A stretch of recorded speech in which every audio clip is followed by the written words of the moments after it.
અમદાવાદ જિલ્લાના ધંધુકા ખાતે Jain Jagruti Centre Central Board Charitable Trust દ્વારા ઉનાળાની તીવ્ર ગરમીમાં રાહદારીઓ માટે છાસનું વિતરણ કરવામાં આવ્યું હતું। આજે હરિદર્શન કોમ્પ્લેક્સ ખાતે યોજાયેલા આ સેવા કાર્યમાં મોટી સંખ્યામાં લોકોએ છાસનો લાભ લીધો હતો।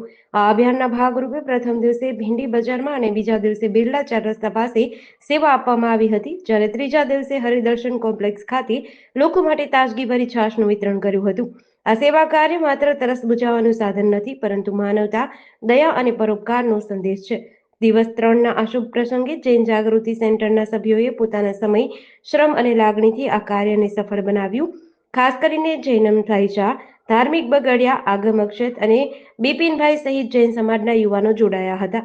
આજ રોજ હરિદર્શન કોમ્પ્લેક્સ અને બસ સ્ટેશન રોડ પર જૈન જાગૃતિ યુવક મંડળ દ્વારા ઉનાળાની કાળઝાળ ગરમીમાં છાશ વિતરણની ઉત્તમ સેવા હાથ ધરવામાં આવી છે, જે સ્થાનિક નાગરિકો અને મુસાફરો માટે સહાયરૂપ બની રહી છે। આ સેવા અંતર્ગત રોજબરોજ મફતમાં છાશ પીરસી માનવ સેવાનું સુંદર ઉદાહરણ પૂરું પાડવામાં આવી રહ્યું છે। ગરમીમાં પસાર થતા લોકોમાં આ પહેલ ખાસ ઉપયોગી સાબિત થઈ રહી છે, જે ખાસ ગરમીથી લોકોને હાઇડ્રેટ કરવાનું કામ કરશે। હું ડૉક્ટર જયરાજસિંહ વાળા જણાવું છું કે આવી પ્રવૃત્તિ સમાજમાં સેવા ભાવના અને સહકારની ભાવના મજબૂત બનાવે છે। આજ રોજ જૈન જાગૃતિ યુવક મંડળના સભ્યો દ્વારા જે છાશ વિતરણનું ઉમદા કાર્ય થઈ રહ્યું છે, જે પ્રશંસાપાત્ર છે અને આ સેવા સતત ચાલુ રહે તેવી શુભેચ્છા વ્યક્ત કરું છું। સ્થાનિક લોકોમાં પણ આ સેવા પ્રવૃત્તિથી સકારાત્મક પ્રતિસાદ અને સંતોષ જોવા મળી રહ્યો છે।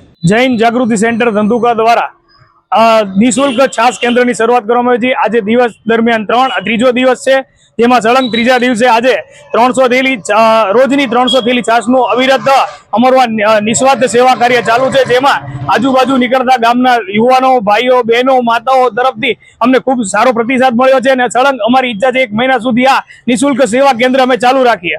જેડીસી ન્યૂઝ સાથે સીકે બારડ, ધંધુકા।